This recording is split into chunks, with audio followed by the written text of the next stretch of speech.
Esil mamlom zome yangulo ndongolo. Me tume yamba katamenti me some yanya ke fabun. E manyango yabe.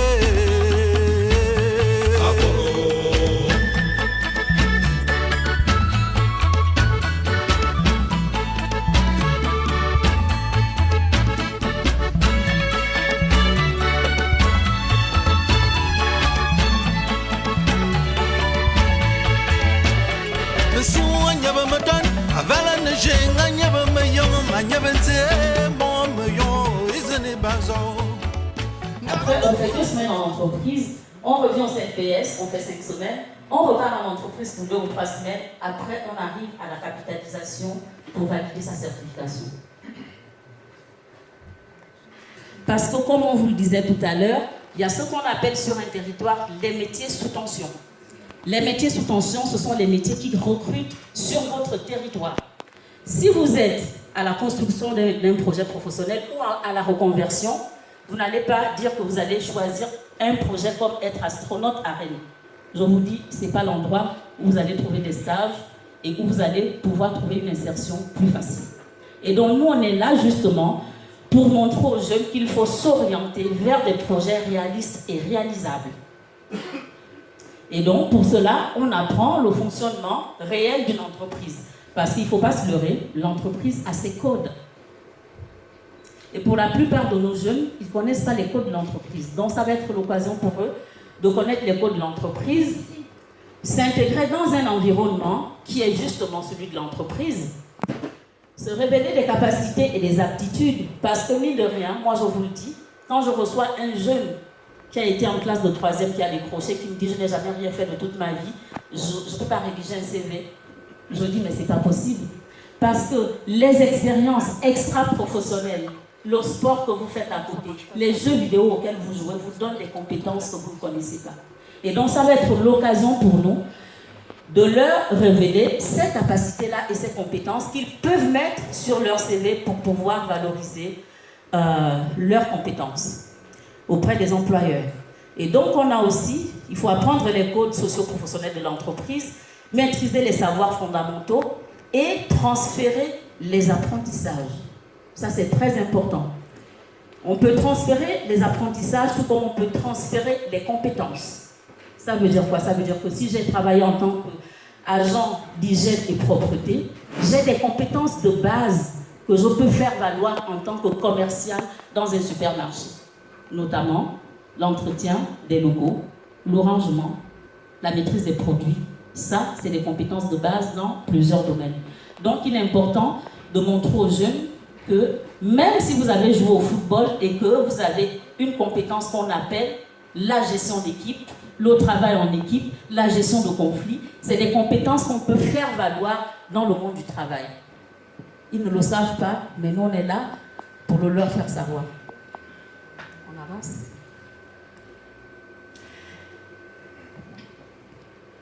Et donc là, on a le contenu et le déroulé de la formation. On a parlé de la première phase de DINA, on a parlé de la phase de construction et la phase de capitalisation, bien sûr. Et là, vous avez un exemple du planning. Donc, en phase de DINA, le lundi, ils sont là l'après-midi, le mardi, ils sont là toute la journée, le mercredi, se reposent, le jeudi, ils sont là, le vendredi, ils sont là dans la matinée. Parce que c'est la phase souple. Ils ne sont pas encore là tous les jours. Et cette première phase qui dure 4 semaines a pour objectif justement de reprendre le rythme, l'assiduité et la ponctualité. Parce que nous savons que ce n'est pas évident. De retrouver des règles, des repères, des limites, de réapprendre la vie en collectivité et se remobiliser. Mine de rien, on pense que c'est quelque chose qu'on a comme ça, mais pour les jeunes, ce n'est pas du tout évident. On avance. Et donc, là, vous avez un exemple de projet collectif, mener un projet collectif, faire du sport et des sorties culturelles. Ça, c'est pour la PAJ et pas pour la prépa projet. Parce qu'on ne veut pas imposer aux personnes plus âgées de faire du sport. On ne leur impose pas cela. Mais on sait que les jeunes ont besoin de se remobiliser, donc on leur propose de faire des activités sportives et culturelles. On peut faire la visite des musées, on peut visiter les entreprises, on peut visiter les centres culturels, on peut visiter les centres de formation pour qu'ils connaissent ces endroits-là qu'ils ne connaissaient pas auparavant. Parce qu'on a constaté que généralement, sans vous le cacher, 90% des stagiaires du CNPS, c'est des étrangers. C'est des étrangers. Et d'ailleurs, comme je vous l'ai dit, le CNPS a été créé pour la main-d'œuvre étrangère. Et par conséquent, comme on a tendance à rester dans le petit cocon de la communauté, il y a des endroits qu'ils ne connaissent pas. Ils ne connaissent pas l'exploratoire. Ils ne connaissent pas la mission locale. Ils ne connaissent pas ces endroits-là où ils peuvent être accompagnés. Un jeune qui est en décrochage scolaire, qui n'a pas de revenus, devrait aller à la mission locale, être suivi par un conseiller WICARE et éventuellement avoir de l'argent, une subvention de la mission locale. Ça, c'est dans les textes. Il suffit juste d'avoir un titre de séjour ou un récépissé qui te permet de travailler. Et ça, nos jeunes ne le savent pas. Dès qu'ils décrochent, ils viennent rester à la maison. Et les parents sont là pour leur dire, mais tu sais rien faire, tu peux rien faire, comment tu n'arrives pas à faire ci, comment tu n'arrives pas à faire ça. Alors qu'en réalité, ils n'ont pas l'information, ils ne sont pas accompagnés et ils devraient être plus accompagnés.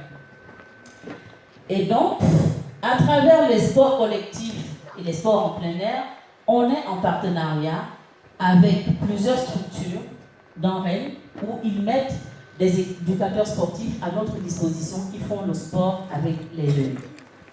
Et justement, pour parler du projet collectif, moi je viens de commencer un groupe il n'y a même pas un mois. Notre projet collectif, on a travaillé sur Octobre Rose. Donc ils ont confectionné des rubans et ils ont fait une fresque géante pour sensibiliser les gens sur Octobre Rose. C'est aussi l'occasion pour eux d'apprendre des choses qu'ils ne connaissent pas parce qu'aucun d'eux ne savait ce que c'était Octobre Rose, ni même le cancer du sein. Et donc là, au niveau du bilan de la phase de dynamisation qui sera réalisée en compagnie d'un conseiller WICARE, parce que tous les jeunes qui sont chez nous sont accompagnés par la mission locale. Et donc quand on fait la phase de dynamisation, on fait la capitalisation de cette phase, on appelle au conseiller pour lui dire un tout petit peu comment ça se passe au CNPS et demander aux jeunes s'ils souhaitent continuer la formation ou pas du tout. Parce que si une personne ne se sent pas bien et qu'elle ne se sent pas à sa place, elle peut arrêter la formation, ce n'est pas une obligation. Et donc, à cette phase-là, le jeune peut dire, ok, je continue en phase de construction pour pouvoir construire mon projet professionnel. Là, je me sens bien, je vais explorer des choses, je vais explorer des métiers. Là, j'avance. Et à partir de là, on continue.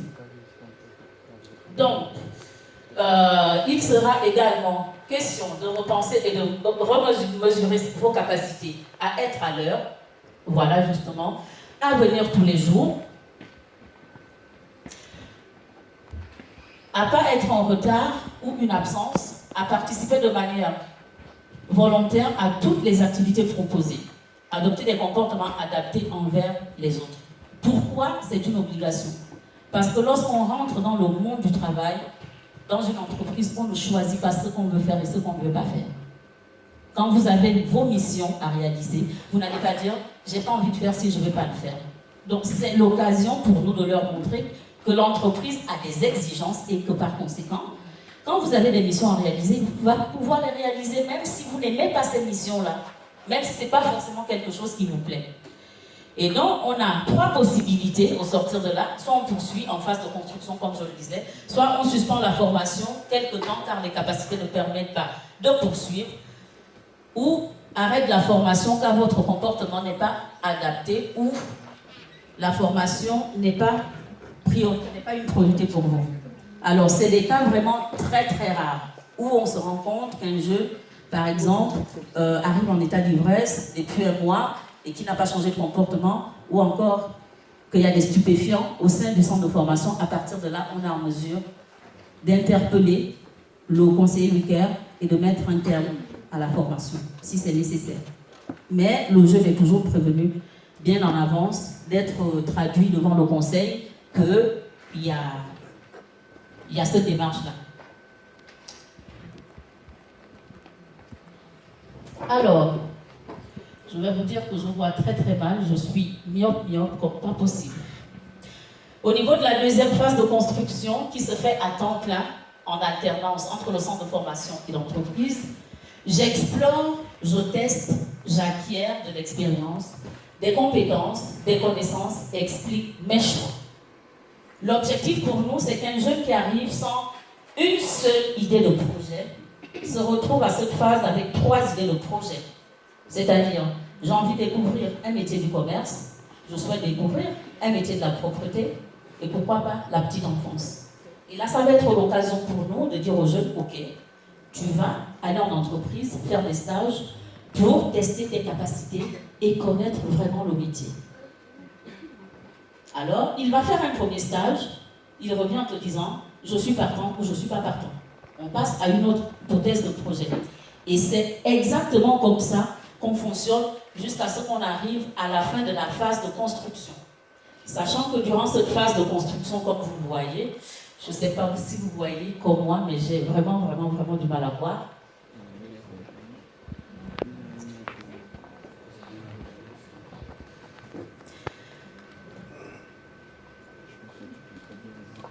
Et donc, cette deuxième phase en alternance entre le CLPS et l'entreprise a pour objectif de tester ma capacité d'investissement à toutes les activités, de gagner en autonomie et mobilité, de me projeter et élaborer des hypothèses de projets professionnels. On parle en termes d'idées de projets professionnels. Et donc, pendant cette deuxième phase, vous allez faire des MSPA qu'on appelle les mises en situation pratique au sein du CLPS qui durent environ 4 jours pour découvrir un secteur de métier. Généralement, ça peut être le commerce, ça peut être l'industrie, ça peut être l'hygiène et propreté ou service à la personne. Donc, toujours dans les secteurs qui recrutent. Et donc, on peut faire du bénévolat, on en a fait, on peut faire du bénévolat, soit à la Croix-Rouge ou dans une autre structure. On peut faire une orientation professionnelle, on fait du sport, la culture et la remise à niveau. Comme je l'ai dit, ça continue à la deuxième phase. On avance. Et donc, pendant cette phase de construction, vous allez faire les MSPA, mais également, ce qui va beaucoup plus nous intéresser dans cette phase, ça va vraiment être la construction du projet professionnel qu'on va aborder tout à l'heure. Donc la mise en situation, comme je le disais, on prend un groupe de 13 jeunes, on leur dit que vous allez découvrir les métiers de l'industrie. Donc pendant les 4 jours, ils sont dans le secteur industrie avec toutes les machines qu'il faut. On leur présente les métiers de l'industrie, on choisit un métier au pif, ils vont faire de la pratique et ils reviennent nous faire des comptes rendus par rapport à ce qu'ils auraient découvert dans cette entreprise. Et donc, là, vous voyez, par exemple, nous sommes en partenariat avec l'école verte, où on va souvent faire du potager avec les jeunes, où on va à la Croix-Rouge, on fait de la collecte et distribution des paniers de denrées et de repas. On apprend aussi aux jeunes à faire du bénévolat parce que c'est très important dans une société comme celle-là. Et donc, on arrive au centre du sujet qui nous intéresse dans la phase de construction. Ce qui nous intéresse le plus dans la phase de construction, comme son nom l'indique, construction. Ça veut dire qu'on construit quelque chose. Mais qu'est-ce qu'on construit en fait? On construit le projet professionnel. Et pour construire un projet professionnel, on passe par l'exploration des secteurs d'activité. On leur montre des différents secteurs d'activité pour qu'ils les connaissent. On passe par la mise à jour des techniques de recherche d'emploi, parce qu'il ne faut pas se leurrer, plusieurs personnes ne connaissent pas les techniques de recherche d'emploi, encore moins les jeunes entre 16 et 24 ans. Et donc on passe par les visites d'entreprise et des centres de formation en mettant bien en vue qu'on va devoir actualiser ou apprendre le jeune à rédiger son CV, à écrire une lettre de motivation, à préparer un entretien, à utiliser un téléphone pour rechercher un stage, à faire un ciblage d'entreprise, à faire des enquêtes professionnelles, à rechercher des stages, à découvrir la formation qualifiante et les centres de formation. Donc tout le cœur du travail est à ce niveau. Comment je m'oriente? Est-ce que je connais le bassin de l'emploi? Quels sont les centres de formation qu'il y a au niveau d'Ille-et-Vilaine susceptibles de me prendre en formation? Où est-ce que je vais chercher l'information? Est-ce qu'il y a une possibilité de financement? Comment je fais pour financer ma formation? Et comme on est sur un nouveau contrat avec la région Bretagne, il y a une chose qui s'est rajoutée. Ils ont la possibilité de financer les permis de conduire de tous ceux qui sont dans la gamme prépa. Que ce soit prépa jeune, prépa adulte, prépa avenir, tout ce qu'il y a en PA, la région Bretagne finance les permis de conduire. Et donc, de mieux en mieux. On avance. Donc, vous allez poursuivre une remise à niveau des compétences stages en entreprise, activités sportives et culturelles. Donc, on a bien évidemment la remise à niveau des compétences qui continuent, l'alternance de formation et stages en entreprise, le sport et les activités. Donc là, vous avez normalement tout ce qu'on appelle la planification du projet professionnel, la remise en niveau en français, comme je vous l'ai dit, en maths. Ce n'est pas des niveaux vraiment énormes. C'est vraiment ce qu'on appelle faire de la remise en niveau. On avance. Et donc, pour toute cette seconde phase de construction, vous êtes accompagné et bénéficiez d'entretiens individuels réguliers. Vous découvrez des secteurs d'activité, des métiers et élaborez des pistes de projets professionnels. Vous faites le point sur vos atouts, vos qualités, vos compétences, vos centres d'intérêt et vous apprenez à mieux vous connaître. Vous découvrez les formations qualifiantes, les centres de formation, les prérequis pour y accéder, les financements possibles. Vous définissez votre projet professionnel par le biais notamment des stages. C'est très important. Parce qu'un jeune peut arriver en vous disant « Moi, j'ai envie de faire de l'esthétique parce que je vois des tutos sur Insta, c'est ce qui me passionne. » Mais en faisant un stage en entreprise, la personne va mieux connaître le métier. Soit elle valide, soit elle ne valide pas et on passe à autre chose si elle ne valide pas. C'est pour cela que c'est très important pour nous d'envoyer les jeunes en stage pour qu'ils soient vraiment confrontés au monde du travail. On avance. Alors là, on est sur la troisième phase qui est celle de la capitalisation. Elle permet de faire le bilan de votre parcours et d'élaborer un plan d'action. Donc, j'élabore mon plan d'action et présente ma suite de parcours envisagée. Je prépare mon CVPP qui devient aujourd'hui le PASPRO avec le nouveau contrat de la région, dont le certificat de validation de projet professionnel, en présentant mes actions, mes certificats de stage, mes rapports de stage, mes CV actualisés, mon choix de métier, mes projets prioritaires, le plan A, le plan B, le plan C. Je présente mon parcours à mon conseiller, je lui présente mon projet et les actions à mener pour ma qualification et ma recherche d'emploi. Et donc, vous êtes stagiaire de la formation professionnelle, vous obtenez une aide financière mensuelle de la région, majorée de 390 à 930 € en fonction du quotient familial. Je reviens sur ça parce que il y a un compatriote qui me posait la question dans la voiture, mais comment se fait-il que certains jeunes perçoivent une aide de 390 € et d'autres en reçoivent un peu plus? Il faut savoir une chose, on est dans le social. Et par conséquent, si vous avez des parents ou encore le foyer fiscal dans lequel vous résidez, s'il y a plus de revenus, bien évidemment, vous n'allez pas avoir le même montant de l'aide de la région que quelqu'un qui a ses parents qui sont au RSA ou qui touche le SMIC. Donc, en fonction de ça, l'aide aussi varie. Et par conséquent, dans cette aide de la région que vous voyez, il y a les frais de transport à l'intérieur et il y a également les frais de restauration. Les jeunes me disent souvent, mais c'est pas cher payé, c'est pas un salaire. Mais je dis, c'est pas un salaire, c'est une aide de la région.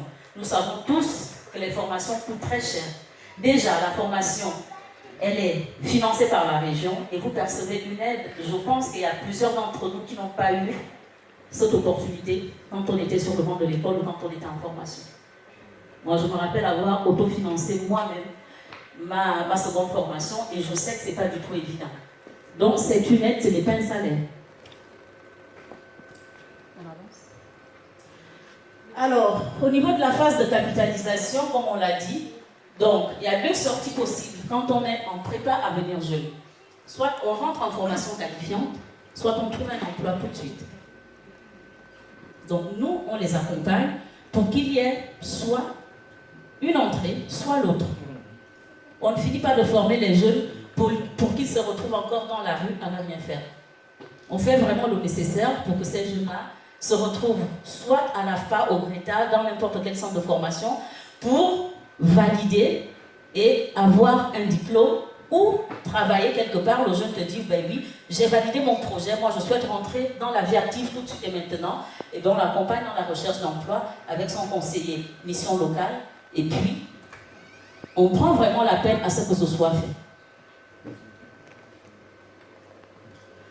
Et donc par rapport à ça, là vous voyez bien que, à part la remise à niveau, la formation qualifiante et ses financements, l'exploration de l'environnement économique, on explore, je teste, j'acquiers de l'expérience, des compétences, des connaissances, j'explore des pistes de projets professionnels et en phase de dynamisation, j'apprends un rythme, un métier, un projet et on termine par la phase de capitalisation qui te permet de capitaliser tout ce que tu as fait au CNPS et qui te permet soit de rentrer en formation qualifiante, soit de trouver un emploi. Il y a une autre voie qu'on a mis en place, qu'on appelle l'accompagnement à la qualification, l'AQ. C'est une phase transitoire entre la qualif et le temps où le jeune ne fait rien. Ça veut dire quoi? Ça veut dire que si un jeune s'intéresse à une formation dans le commerce et que cette formation-là se déroule à l'AFPA, dans 6 mois, qu'est-ce qu'on fait avant les 6 mois?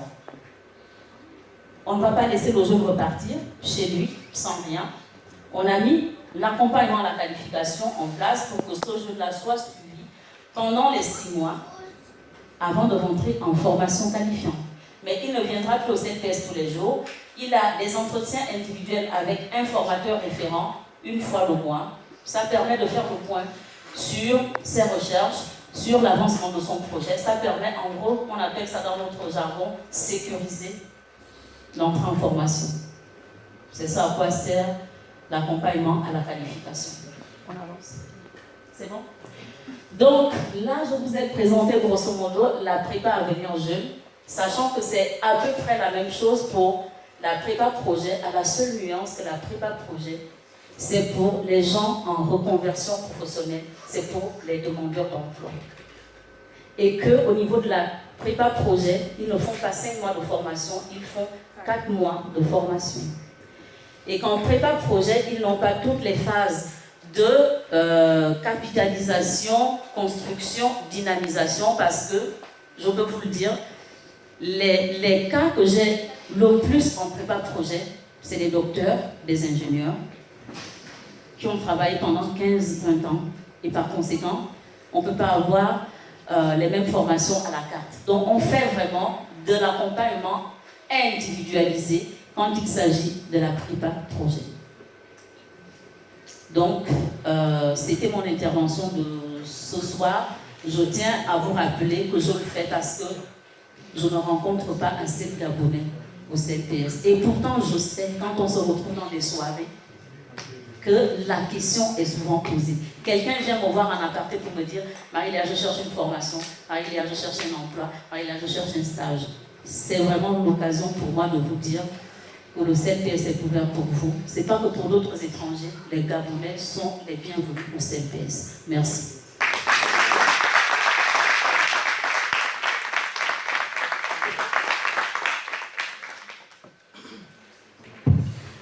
Bien, merci Madame Marie-Léa Eliaseko pour votre intervention et les informations qui ont été apportées.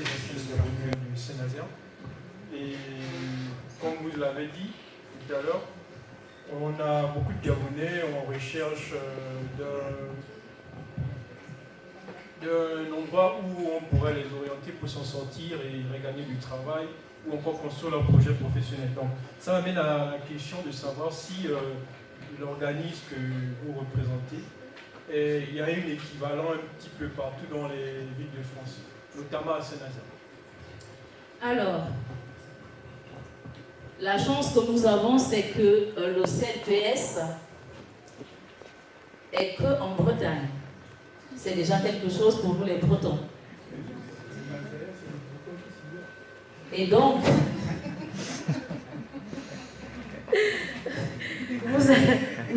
vous allez rencontrer le CNPS dans plusieurs villes de la Bretagne. Il y a un CNPS à Brest, il y a un à Quimper, il y a un à Rennes, Saint-Brieuc, Vannes, etc. Donc n'hésitez surtout, mais surtout pas, Aussi, ce qu'il faut comprendre, c'est que si vous avez du mal à retrouver la structure, vous pouvez vous rapprocher de la mission locale parce que c'est notre partenaire le plus proche. Une fois que vous passez par la mission locale, tout de suite vous avez les informations sur nos CLPS.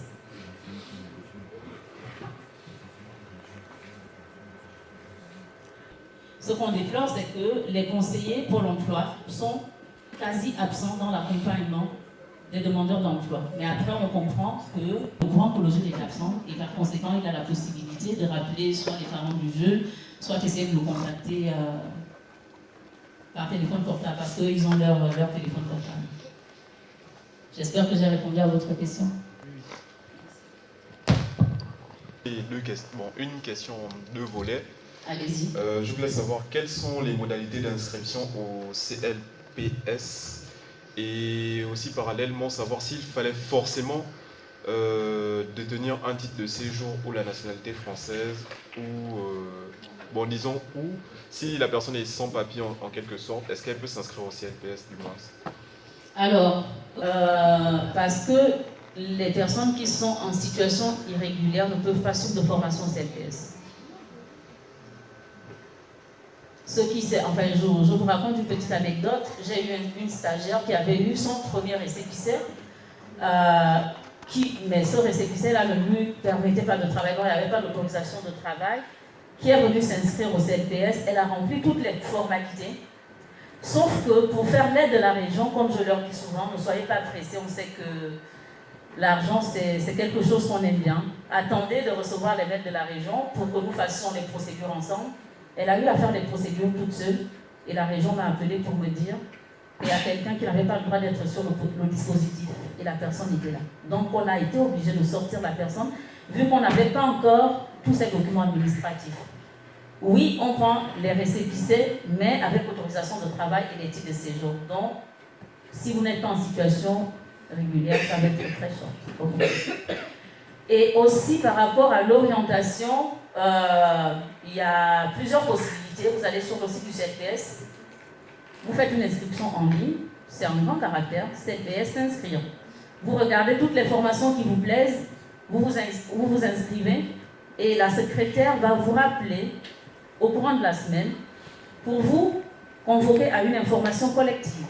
Elle vous convoque au courant de la semaine, mais ça ne veut pas dire que l'infocall va avoir lieu cette semaine. La personne vous dira peut-être qu'il y a une infocall dans 1 ou 2 mois. Est-ce que vous êtes disponible pour assister à cette information collective? Soit vous êtes orienté par la mission locale, ce qui est 80% des cas chez nous, puisqu'on a beaucoup de jeunes en PAJ, ou soit par le Pôle emploi. Mais par toutes ces voies-là, vous mettez toujours au CLPS. Ça, c'est sûr et certain. Série d'interventions. Et je voudrais tout particulièrement remercier nos deux intervenantes, Maître Oran Alenondo, Madame Marie-Léa Eyaseko, pour ces belles interventions qui nous ont permis de lancer les activités annuelles de l'Association des Gabonais de Rennes. La suite du programme, je voudrais également, c'est un peu du direct. Alors, la suite du programme est la suivante. Nous allons, dans un premier temps, accueillir nos frères et sœurs qui viennent d'arriver à Rennes, en provenance du Gabon, d'Afrique ou d'autres villes de France. Et ensuite, il y aura une série de changements parce que notre décoratrice maison, NDJ Production, va réorganiser la salle, puisque comme vous le savez, tout à l'heure, le Tondima prendra le relais. Et je voudrais également préciser qu'on a dans la salle, ici même, de quoi dîner, et même copieusement, à des prix forfaitaires, associatifs. Donc, si la régie est prête, on va procéder à l'accueil des nouveaux arrivants.